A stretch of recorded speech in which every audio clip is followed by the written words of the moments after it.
Until John gets here. Okay. You cool with that? Sure. So let me welcome everybody to our October Mount Lebanon Resiliency Board meeting. Do I have a motion to call the meeting to order? So moved. Second. Excellent. Let's start with roll call, please, starting with Eric. So, Eric Milliron. Grace Robb. Phil Nicius. Lynn Lindley. Craig Ward. Ron Scalari. John Rumbold. Chet Wade. Kirill Tropin. Jeff Sigler. Thanks. Is Linda on the call? Not yet? All right, I'm gonna go off topic for a second. We're supposed to talk about meeting minutes next, but I feel like we wanna welcome a new junior member, if that's okay. Yeah, no, I think that's fantastic. Let's do that. Hi everyone, I'm Kyle Scalari, currently a junior at Shadyside Academy, and I'm really looking forward to this position here. It's really nice to meet all of you. Welcome. Happy to have you. Okay, so can I get a motion to approve the September meeting minutes? Actually, it was August, excuse me, we didn't have a meeting in September. Okay, do I need a second? Second. Real? Okay, very good. It looks like, We'll need it all in favor. Yeah, wait. all those in favor? Aye. Any opposed? Abstentions. Excellent. All right, so it looks like we've got some citizens here today. So I'm gonna open up the floor for citizen Yeah, comments. so we'll do citizen comments. The way it works, when you come up to the microphone, just introduce yourself, so your name, address, and then you have 5 minutes. So you guys can arm wrestle on who's first. Well, do it. Thank you.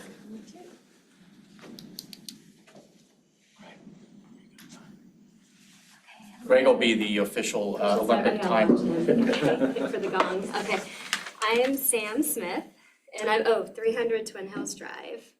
Lydia Eckstein, 721 Roselawn. Great, and we're here with Lebo Green. I know we've been here before. Just wanted to kind of keep in touch with you guys and let you know about 2 of our events that are coming up that are free to the community. We have one called Buy Less, Live More, Escape the Consumerism Cycle, and that is coming up in Sunny Hill on this coming Tuesday, October 28th from 6:30 to 8 p.m. And you know, we recognize we were postering uptown with the businesses. This is going to cover more like, you know, buy local, buy quality. This is not a do not buy from places.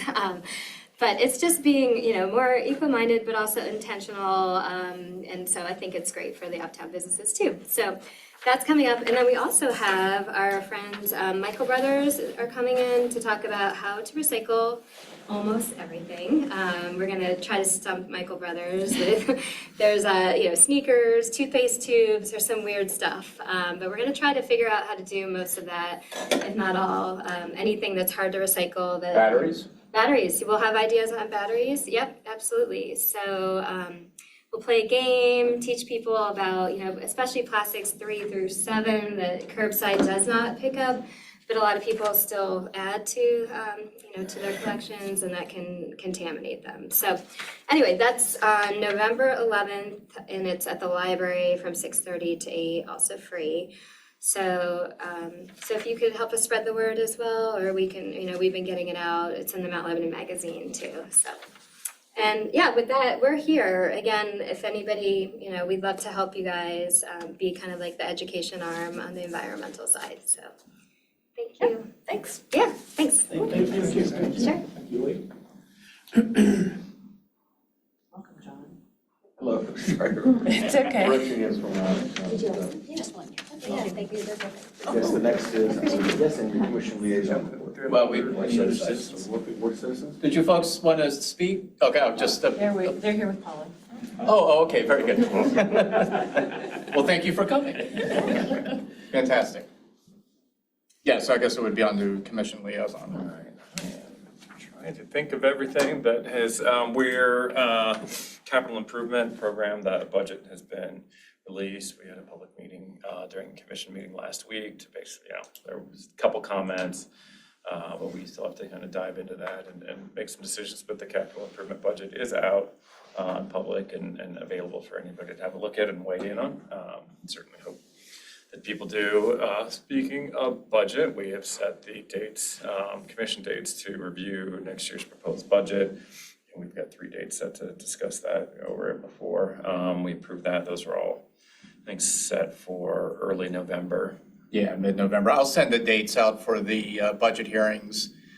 So they're broken into different departments. So they're dates that you're probably going to be more interested in, because they're related to work that this advisory board is involved with, and some maybe not so much. I mean, maybe you are interested. You're welcome to attend any of them, but some of them are focused on public works and things of that nature, and then others are on civic activities and things of that. So I'll send out a list of all the dates and topics to be dealt with.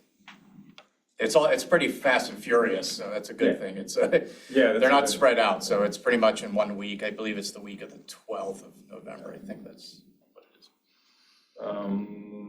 Approve some funds to the library to make improvements. That gets underway soon. I know that I am missing some other important things that I am sure that we've done. Not really good at the recap. The vacant property. Oh, yeah, That's thank you. coming up That for a is discussion relevant. session. In the next discussion session, we are going to review a vacant property ordinance. So that was, that came out of this body, and, after, it's taken a while as these things do, but, Ian, the assistant city manager and planner, pulled together a lot of ordinances. We gave a lot of recommendations. Then that went to our municipal solicitor, and we will have something ready for discussion session on Tuesday the 28th. And then that will, there's plenty to still discuss kind of what we're looking at in terms of penalties and, there's a couple points we still want to debate, but that is moving forward. So that's certainly exciting news. Is that open to the public? Yeah, the discussion session's open to the public, not necessarily open for public comment. Understood, yes, okay. So that starts at 6, so that'll be next Tuesday. It starts at 6 p.m. I'm not sure, I haven't seen the agenda yet. Our staff meeting is tomorrow, so unfortunately, I know that it's happening on Tuesday, as does the commissioner, but what time exactly, I'm not certain. But discussion sessions start at 6 p.m. And then they run till 8.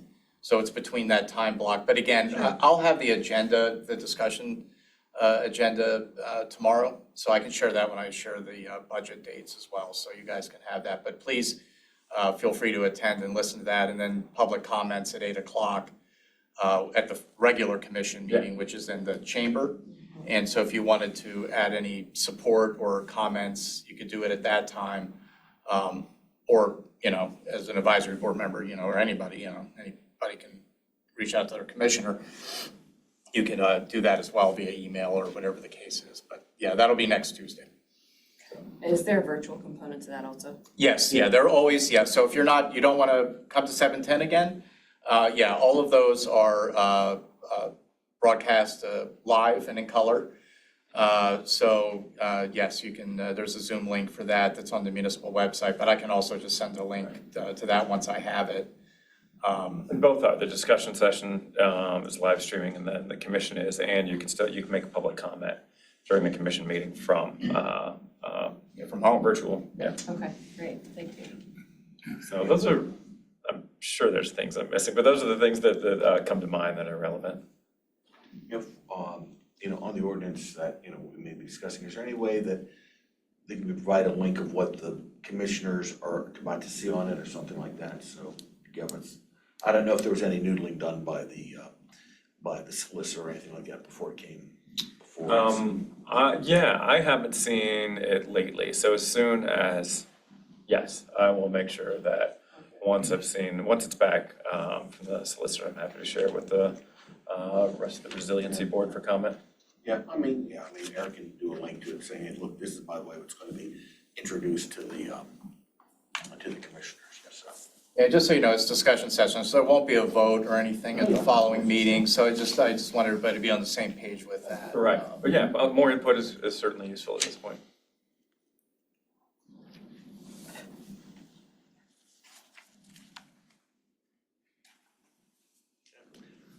Next is Economic Business District Committee.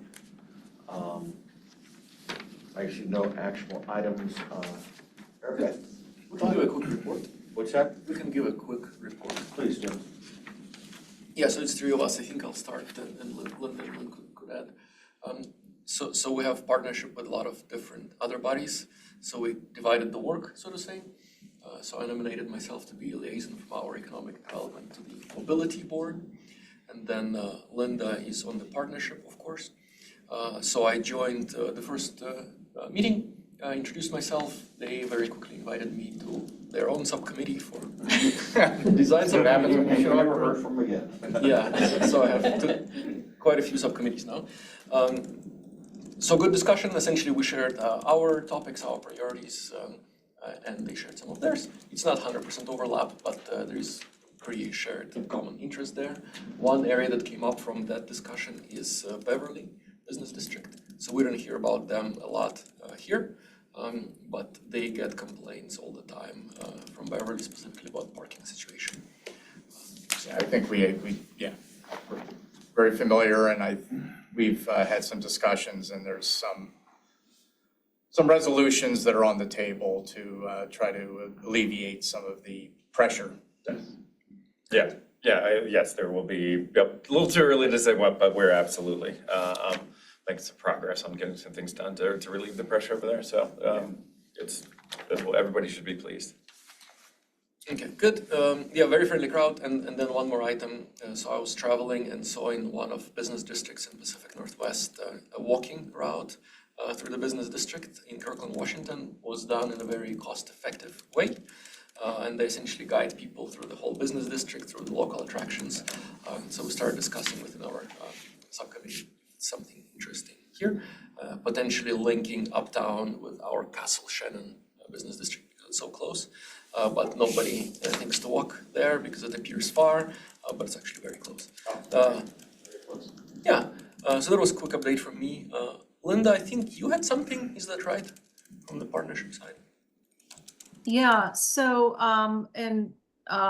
we talked briefly on email about this with Jeff and with John and yourself, Kirill and Lynn. And that is, as part of that coordination with the design committee from the Mount Lebanon Partnership, that is where that was the origin of this vacant ordinance legislation that with Jeff's insights and help we drafted. That's for the next week's commission meeting. And in talking with Paul Ostergaard, who chairs the design committee for the partnership, but also sits on the planning board, we talked about jointly having more direct input to the early stage of the zoning refresh. And which I understand is starting up in the next few weeks possibly, but to the stakeholder input process. So Paul had recommended that each of the three committees represented here would have some vested interest in that, as well as the design committee for the partnership. So it's not really an update, just this what we had discussed in the past week. That's great, and just so everybody knows, what's going on with that. The contract hasn't been signed yet. The consultant has been approved, but the contract has been going back and forth between the consultant and our solicitor, things of that nature. My understanding is that contract will be signed this week, and then the work begins. So we're still not even under contract. So more than likely, and don't quote me on this, but just to give a sense as to when things will probably really start kicking off, probably be very beginning, like January of next year.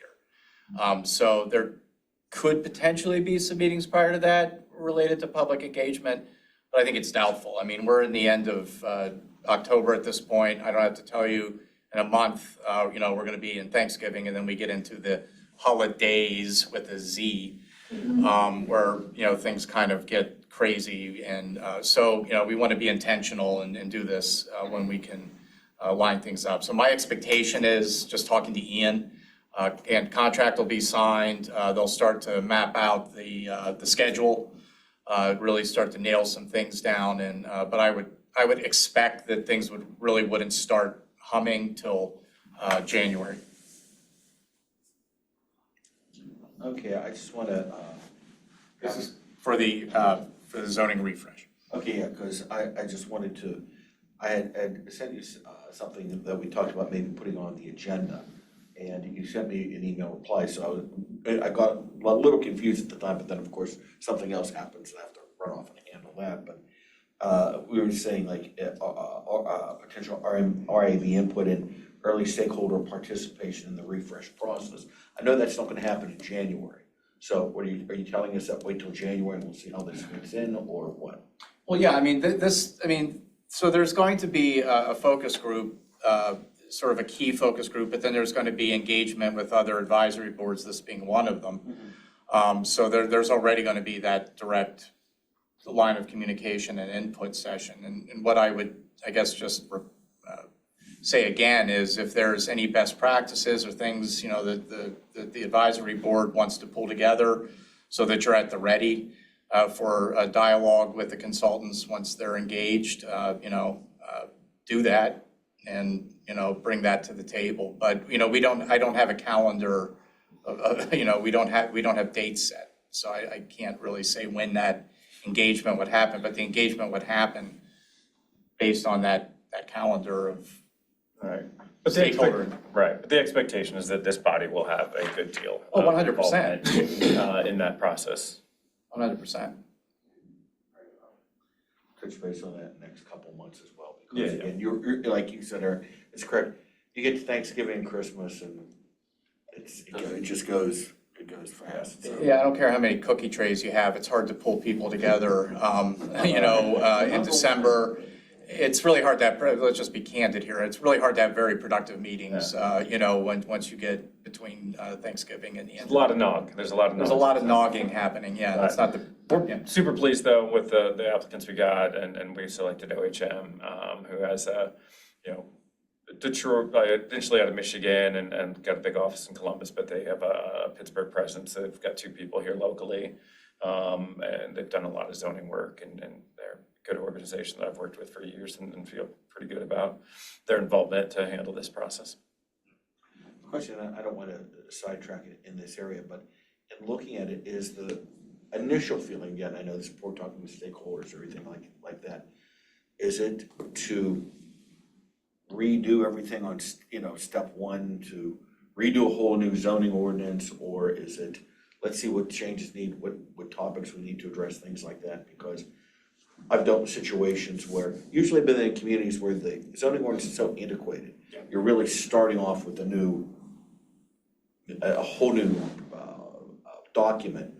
I'm assuming that, who knows, that may lead to that, but is there, just from the commission's point of view, is it just I'll say updating with a capital U or things like that? I'm just. I feel it is an update with the understanding there's a lot to update there. We have to think about, 20, 30 years down the road and how we're changing, how people use space is changing and who we want to be. So I think there's quite a lot to update, but I don't, there's a lot to think through. It's going to be pretty extensive.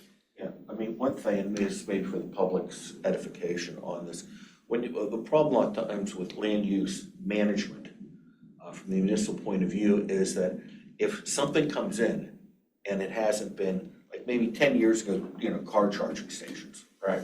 They weren't, and so you do that, and then, of course, then what happens is someone gets on the trend on that, and you go to the commission or you go to the public body, and it's like, well, we don't regulate it. Right, Airbnb is a great example. Yeah, and exactly.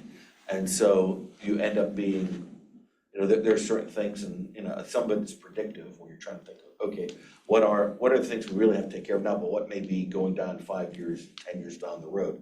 We should do it now. And instead of people complain that public bodies are being reactive. It's not necessarily that, we don't know what's going to be happening 5 years from now, the imagination. Well, nobody could have imagined cannabis dispensaries. That's a perfect, that's another example, Airbnb is another one. Yeah. These didn't exist in, 10 years ago, 15 years ago. So, but they do now, and there are certainly impacts. And I'm sure the consultant can make us aware of some of those things too. Yep, absolutely. Well, they're subject experts in the field. That's, I think, why the commission made a good decision in bringing them on board. Anything else from the committee? Great. Great, thank you. Historic Preservation Committee update. Yeah, we didn't actually meet. I was working with and have actually now got the official data on our National Register district from the state. Downloaded all those files extensively and all the correspondence. They have everything correspondence files. And one nice thing is actually through the PA Share, as a guest, you can go on and you can actually access those files. Any individual can go and look and see the inventory and so get the real numbers. So I did figure out why there was this confusion about how many properties we have that are contributing members of our National Register district. The 4,000 plus figure is the number of listings, because as part of the nomination process, we had to list every property within the boundary of the National District and then label whether they were contributing or not. So there's 4,263 properties listed. Of those, 3,368 are contributing properties, are considered historic. So that sort of clarified some of that. One of the things, though, that's clear when I'm going through this documentation and realizing that we really need to focus on ways in which we can communicate to the public that they own a contributing an historic property. It is a contributing member. And anytime that they are doing construction or making modifications, they might be inadvertently removing it from the National Register District. One example I came across, it was actually in Mount Laban magazine, I happened to notice it. The property owner actually took a 10,000 square foot sort of bungalow that was in the National Register, and they modified it, created it into a 30,000 foot two-story structure that clearly is no longer qualified to be on the National Register. I'm sure that those property owners did not even know that they're probably going to do it anyway, and they're free to do it. They didn't do anything wrong. Everyone's free to do what they want, but we need to have a way of letting folks know when they're planning something, hey, wait, are you going to take this into consideration? Talk to your architect. There might be ways that you can get what you want in terms of livability and still keep the property have historical integrity.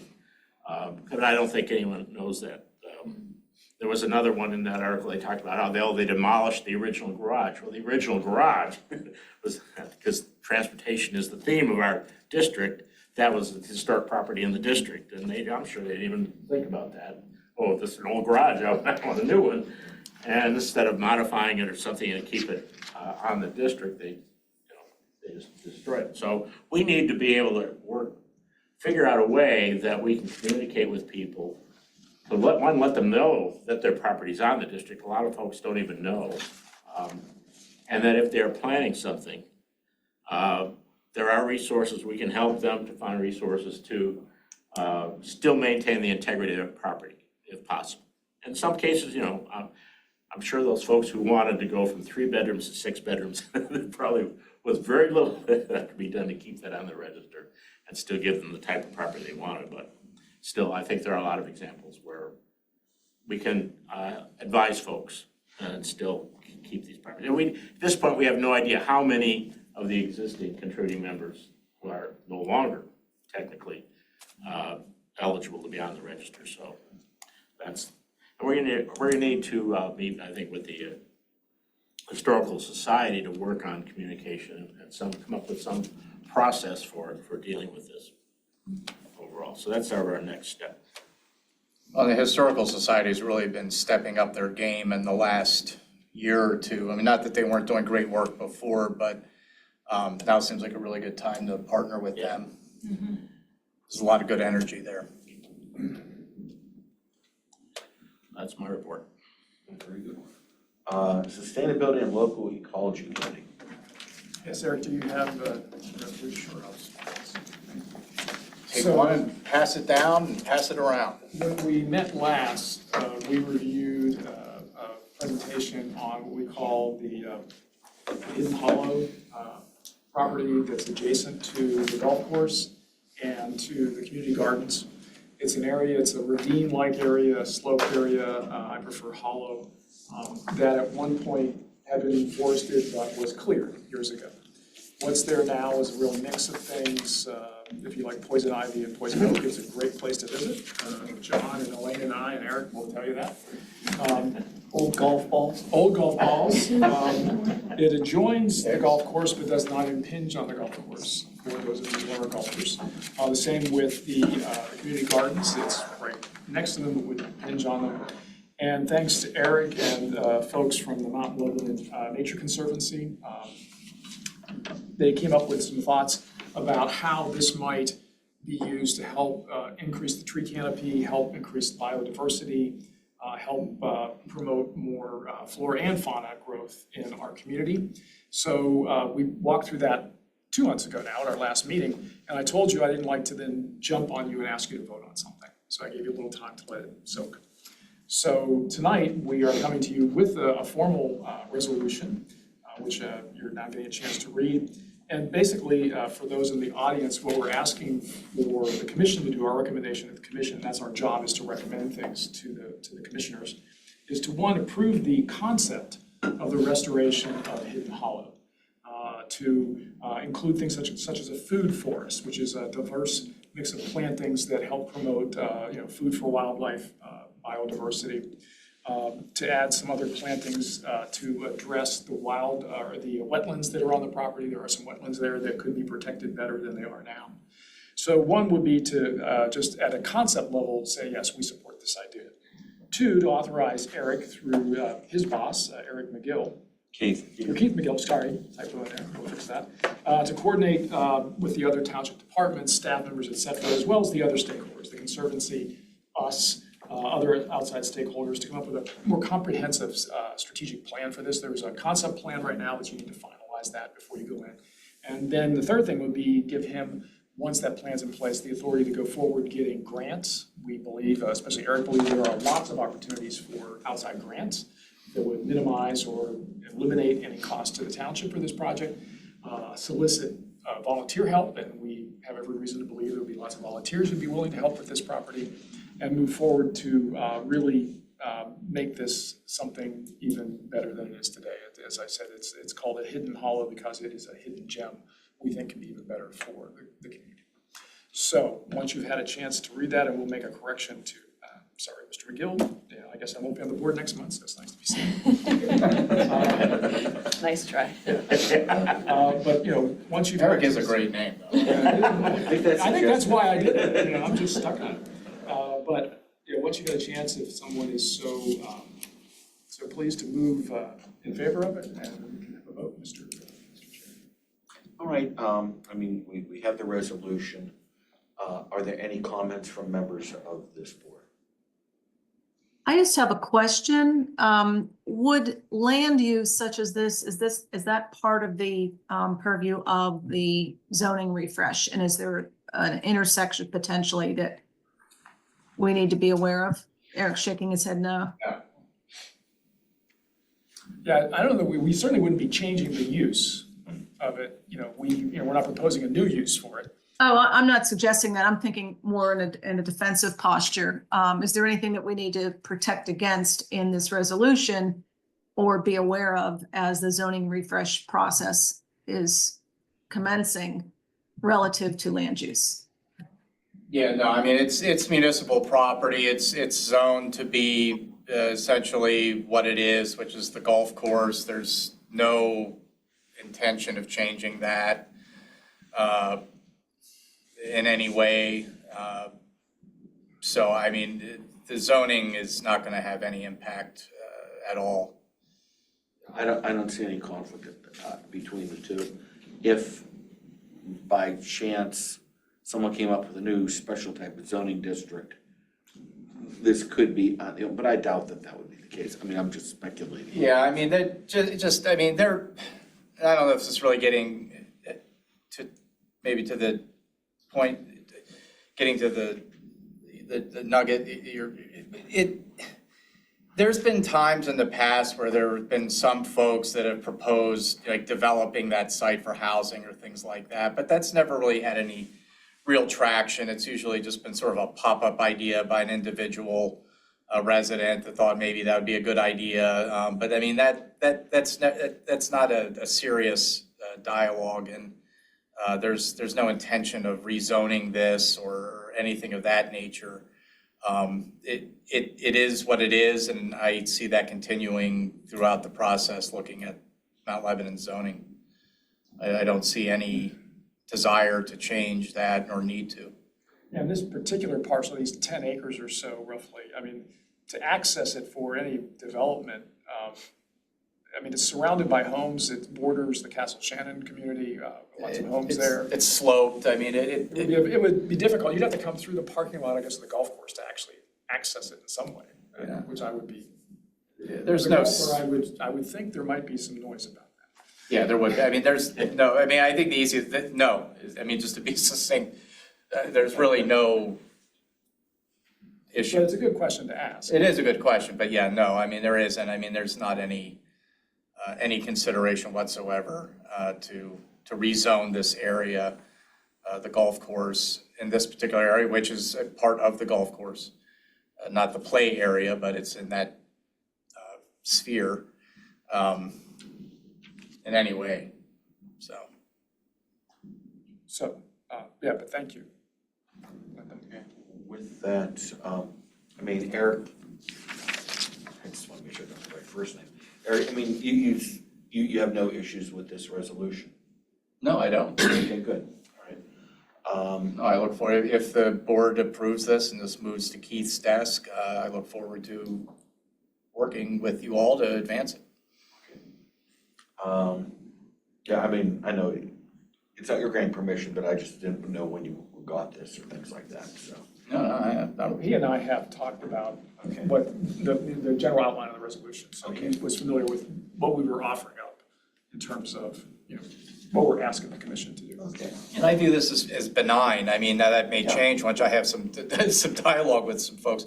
But again, that's the point. We have a conceptual idea.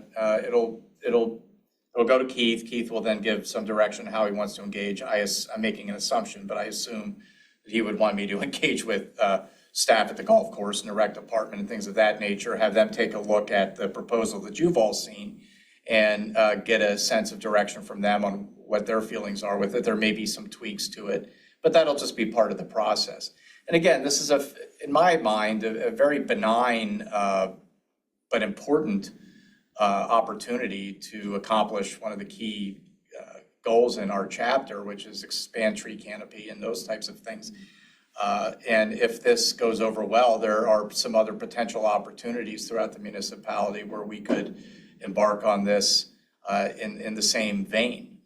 But this one really strikes all the right notes. Any other comments? Just editing comment, where it refers to township, you should be saying municipality. We changed, I thought we were. In the actual resolution, I know she did use municipality, but Legally, did we actually change it to municipality? yes, we are a municipality. Because a lot of the documents I still see. People still use the Well, phrase I still see township it a showing lot, up on but things. we are Yeah, no we can certainly longer a change that township. to the Yeah, municipality. that's easy. You did it when I was out of town. I was out of town for a long It's time. a very solid resolution. Long years, actually. All right, we will fix that if, Okay. we will amend it to. Well, I mean, I think that would be, that'd be fine. Is there any other comments on this? If not, will someone make a motion to adopt this resolution as presented with the minor, minor stylistic comments? Motion. Okay, motion's made by John, second? Second. All right, by Grace and Lynn, put two down, and all those in favor say aye. Aye. Aye. All right, resolution is done, so, great, thank you. You're welcome, thank you. We have just a few other things we want to go over quickly. We previously had received some very thoughtful presentations on two topics.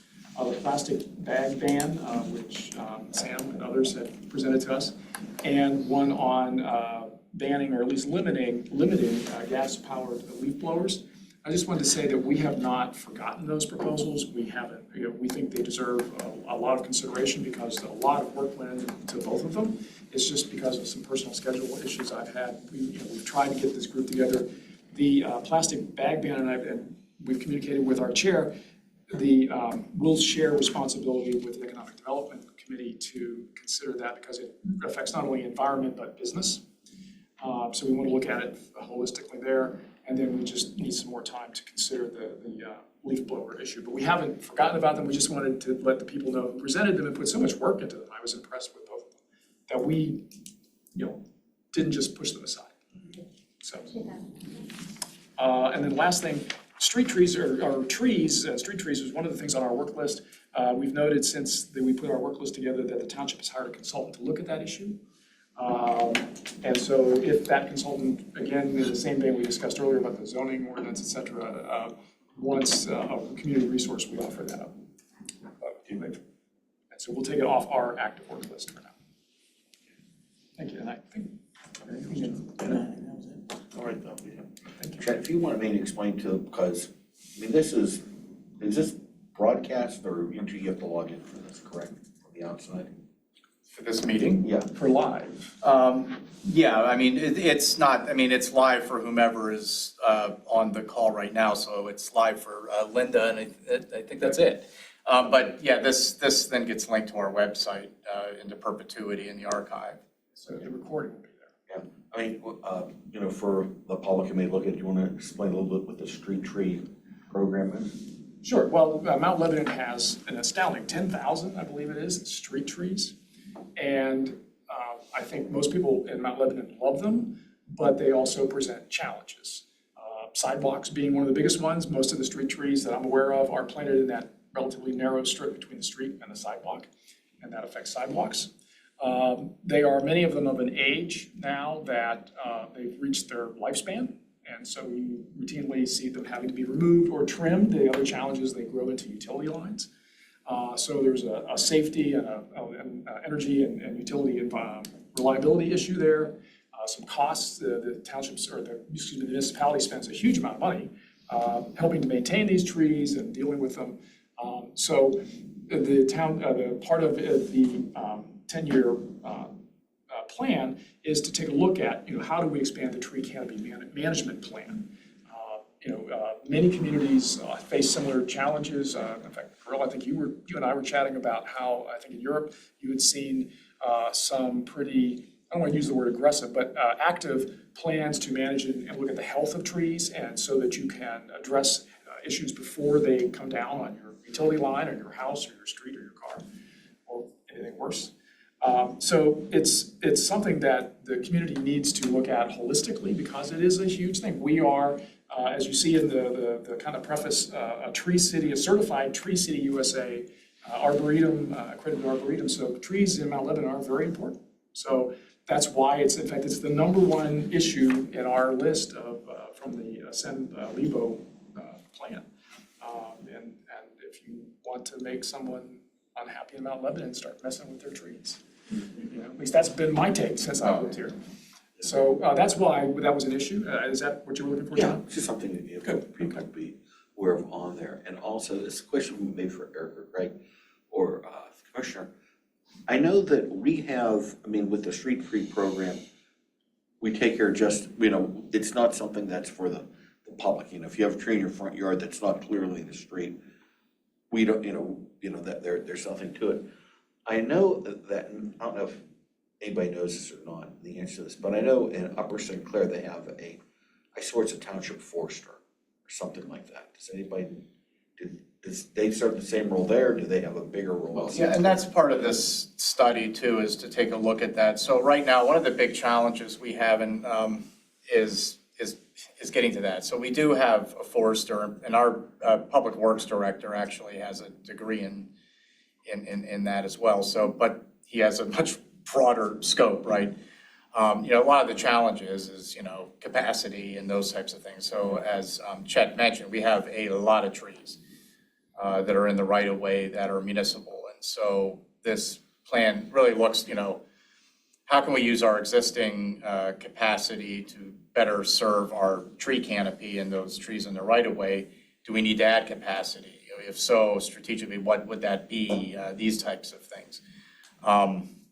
That's one of the things that we get a lot of people, they have a street tree, they can't, it's in the right of way, technically you're not to touch that. So they call the municipality to do the pruning, and that can take some time,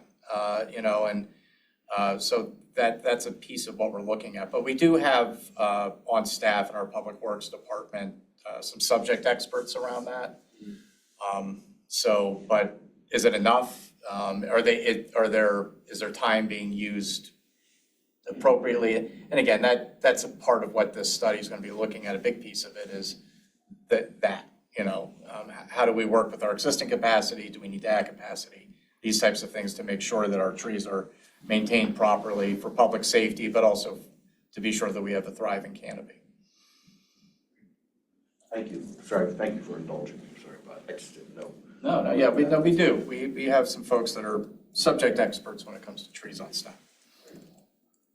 Staff liaison, is there anything else for No, sustainability? we're done, thank you. Staff liaison report? I'll talk about a couple things here. One, just because I get a lot of questions about it, is F&F Pizza on Beverly Road. They had a invite-only sort of soft opening over the weekend. I did not go, but I know people that did, so apparently it was very nice, very well attended. Part of the reason I didn't go. Everything looks like it's good. There's still some work to be done, but I'm waiting to hear back on exactly when they're going to be having their opening, but it's going to continue to be sort of a soft opening. And it's going to be rolled out. So the space has been completely remodeled. So my understanding is they're going to sort of roll out the first floor and then slowly work into the second floor, which has been completely remodeled, and then finally open up, the patio in the spring. So it's going to be a phased rollout, which helps the staff, helps the business, and helps everything sort of adapt and adjust to the opening. But they're on Yelp, so you can look at the reviews that are on there. There are some nice pictures of pizza pie and other things, so you can see that, some cocktails and whatnot. But that's pretty much getting ready to open, so we're good to go for that. There's a couple little permitting things, but not a big deal. And I expect that to all be sorted, and they very well could be open as early as this weekend for the general public, so to speak. So Eric, in fairness to all new pizza restaurants, I understand we also have a new one in Uptown. Mm-hmm. Yeah, Lavera Brooklyn Pizza that opened where Badamo's was, and then they've been open now for probably over a month. Also getting good reviews, and they do also a Brooklyn style pizza, if you will. Please visit them as well in the Uptown district. I'm just trying to be inclusive. I All of our, and all the existing ones, I frequent almost all of them. They appreciate that, and I appreciate bringing it up too. So they're open for lunch and dinner, and they can also be found on all, Grubhub and all those things. But they seem to be doing very well, and I've heard very good reviews from that, for those folks as well. So they're open for business. So if you're doing anything for dinner tonight, walk down the street and pick up a slice or a pie. Next Tuesday, it is sort of as a conflict with the commission meeting. But Allegheny County Economic Development, I believe, county executive will be here. A bunch of folks are going to be at East End Brewing next Tuesday. I have a flyer on my office that'll be part of my email blast to you, so I'll put that there if you're interested in attending. It's really open to the public. So there's going to be a number of folks coming from Allegheny County Economic Development and other parts of the departments from the county. It's sort of a road show. The county's doing sort of their own comprehensive plan.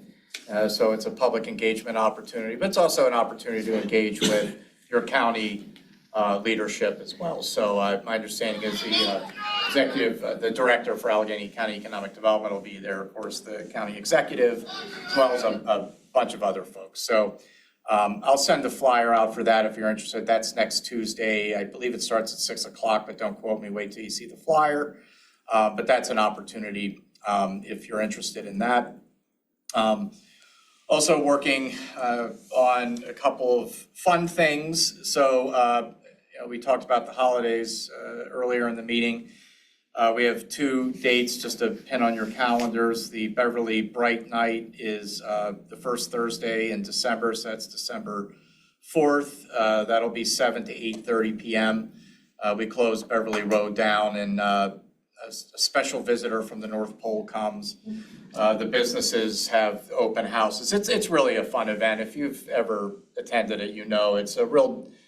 It's very Mayberry. I mean, it's a neighborhood holiday shindig. So it's a lot of fun. So that's December 4th, 7 to 8:30, and then the Uptown Winter Market and Holiday Celebration is the following Saturday, so that's December 6th. That's noon to 5. We have a special visitor from the North Pole coming as well. But there'll be a series of, there's a lot of entertainment here at the Municipal Building. We have the South Hills Model Railroad that comes. There'll be a market with artisans and food stuff. So that's a good time. We've had 25 to 30 vendors that come. The businesses participate. We have a cookie tour. We kick off our elf scavenger hunt. So there's a lot of stuff going on. So that's December 6th, noon to 5 p.m. There's the chili cook-off that day too with the fire department and the That's police it. department. That's it. Yep, we're bringing it back. So we used to do something called the Cabin Fever Reliever in February, which we don't do anymore, but that was a chili cook-off with all the restaurants and stuff. But one of the fun components of that was our public safety departments had a chili off. So fire, police, and MRSA.